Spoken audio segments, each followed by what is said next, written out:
ndasubiye kubaramutsa no kubaha kaze mwese abanywanyi bacu mwamuriko murabana natwe mu makuru n'ibiganiro vya misi yose tuba turiko turabashikiriza.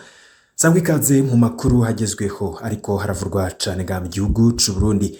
Hari amakuru aba yavuzwe ku mbuga ngurukana bumenyi, amakuru aba yatangajwe mu bimenyesha makuru bitandukanye, amakuru tuvana mu masoko yacu nyenizina ndetse n'ibindi vyose bo mwaranyegejwe turabitohoza tukabitunganya tukabibashikiriza mwidonido. Ipfuza kurajwa mu bambere bashikirwa n'amakuru n'ibiganiro vyacu vyonda kuri subscribe twashirako inkuru ugaca uyironka udatevye. Imyaka 9 irarumanye isoko nkuru ya Bujumbura ituriwe. Hari ivyo mwanyegejwe kwiturirwa ry'iryo soko, hari bamwe mu bihangange mu butegetsi bavurwa muri iyo dosiye y'uguturira isoko rya Gitega. Hari ivyo mwagiye muranyegezwa mutabwiwe nyuma y'imyaka 9. Hari ivyo mugiye kumenya kandi mukamenya ukuri kw'ibinyegezwa. Hari mu gitondo co kuwa 27/0 mu mwaka w'ibihumbi 2013 aho haduka umuriro mu isoko nkuru ya Bujumbura. Mu gisagara ca Bujumbura hari ikiduga kimwe gusa gikomeye muri bimwe bijejwe kuzimya umucanwa, mu gihe aho gisanzwe kibikwa atani minota 7 yohera kugira gishike ku isoko ya Bujumbura. Haraciye hafi amasaha 2 isoko risha ico kiduga kitaraboneka. Ikinyamakuru Iwacu canditse ico gihe ko ico kimodoka catevye kuboneka kuko cyariko kivomera amashurwe na gazo y'umwe muri ba generali b'ibihangange vya CNDD FDD mu Gasekebuye. Bamwe bakaba bavuga ko aho hantu hoba ari kwa generali Alain Guillaume Bunyoni yari umushikiranganje w'umutekano uwo mwaka. Gutyo rero isoko yarahiye iratokombera atagitabara. Ubwoba bw'uwo munsi kwari ko umucanwa, ubwoba bw'uwo munsi kwari uko umucanwa washobora gutandukira inzu zegereye isoko maze n'igisagara ca Bujumbura cose kikahava gifatwa. Igihugu c'u Rwanda nico carungitse indege ya kajugujugu yafashije kuzimya kugira ngo umucanwa ntutandukire n'izindi nyubakwa zari zegereye isoko nkuru ya Bujumbura.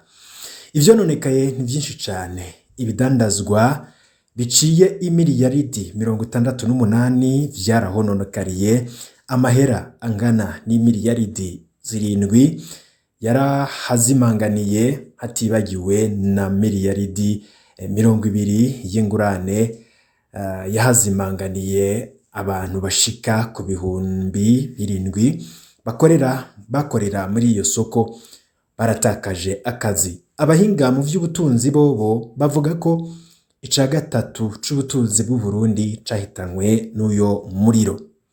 Amatohoza yashitse kuki kubaturiye canke kucateye ugusha ku iyo soko nkuru ya Bujumbura.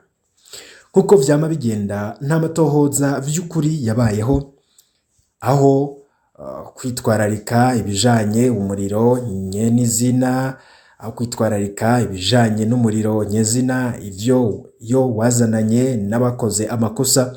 Umurwi ujejwe amatohoza witwararitse kuraba ivy'ubutunzi bw'isoko ingene vyari bitunganijwe. Ni naho havuye ifungwa ry'umukuru w'igisagara ca Bujumbura w'ico gihe Evradi Giswaswa be n'abarongozi bishira hamwe Sojemak ryaraba iyo soko.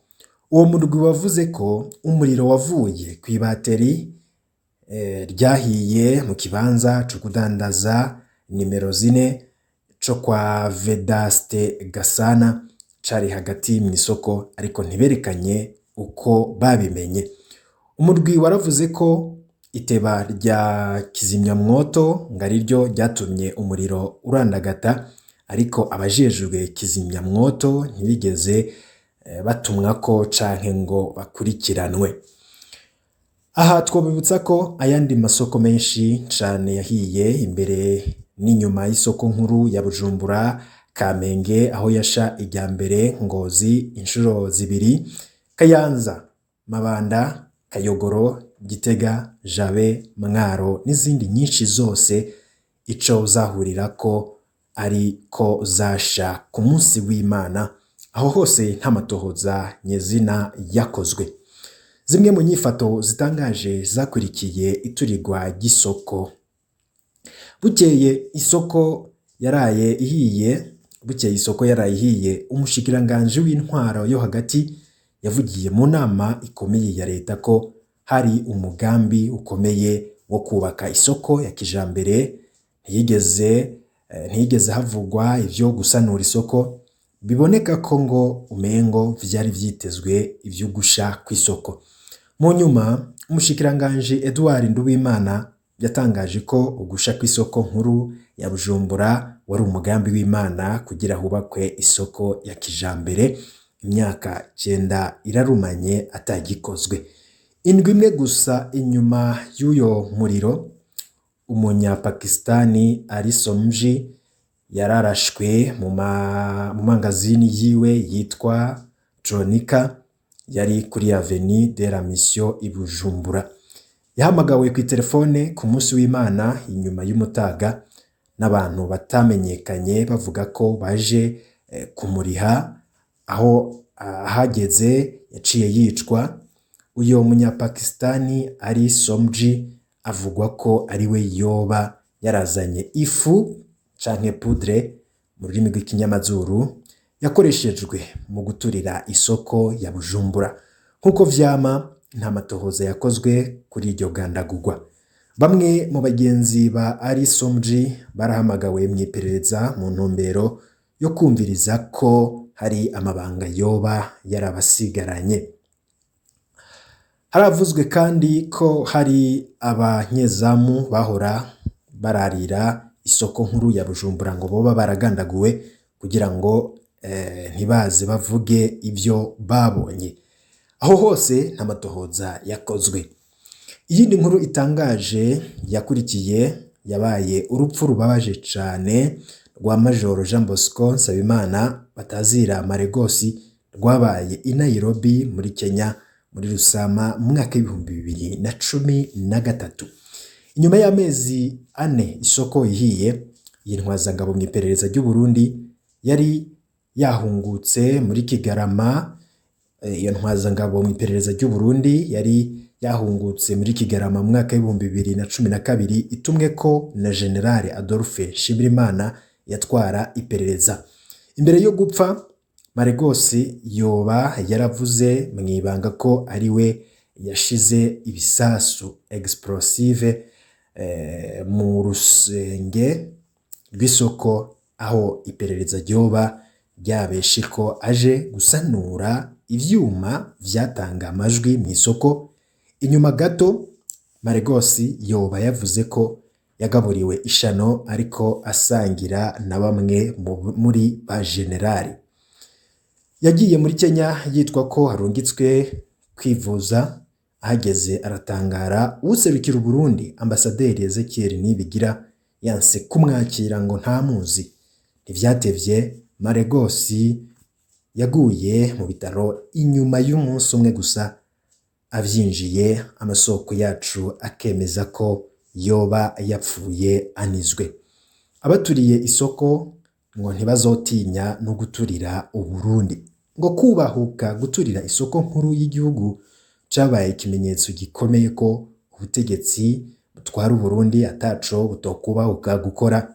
Inyifato bwerekanye inyuma y'iturirwa ry'isoko ngo niyo bugenda burerekana no mu bindi bihe bigoye igihugu gicamwo: kubura impuhwe z'abagowe, gukorera mu gipfungu, kwica no kuzivya abazi ukuri, gupfunga inzirakarengane, gupfukira abakoze ivyaha bikomeye. Ibiheruka kuba mw'ibohero rikuru rya Gitega ngo ni ikimenyetso kitabesha ko atacigwa na gitoya ubutegetsi bwakuye mw'iturirwa ry'isoko nkuru ya Bujumbura. Ngo birababaje cane. Isoko nkuru ya Bujumbura yari yubatswe kuva mu mwaka w'1992 ko ntwaro ya Perezida Buyoya iza kugururwa na Perezida Cyprien Ntaryamira muri Ruhuhuma mu mwaka w'igihumbi kimwe amajana icenda mirongo icenda na kane, ntawe uzi igihe izosubira kubakwa. Ngivyo rero bimwe mu vyo mutari mwarabwiwe kw'iturirwa ry'isoko, kw'isha ry'isoko ya Bujumbura, imyaka 9 ikaba irumanye atagikozwe kugira iyo soko nkuru ya Bujumbura yubakwe, isubire kubakwa. Nyuma y'ivyo vyose vyagiye biravurwa. Ivyo rero ni bimwe mushirwa ahabona n'abihweza ivyo bintu vyabaye isoko nkuru ya Bujumbura. Akaba ari amwe mu makuru muba mwaragiye muranyegezwa, ariko murazi ko twebwe amakuru yose yatangajwe tuyabashikiriza iko tuba twayaronse inyuma yo kuyatohoza tukamenya uko ibintu biba vyifashe. Mukanya rero n'ayandi makuru narabagezweko turiko turabategurira, nayo muraza kuyakurikira makuru yacu ataha. Nizere ko nimba utarafyonda kuri subscribe canke s'abone, wanze ugafyonda ko dushizeko inkuru ikagushikira mu bambere. Ibihe vyiza nivyo ndabifurije mwese.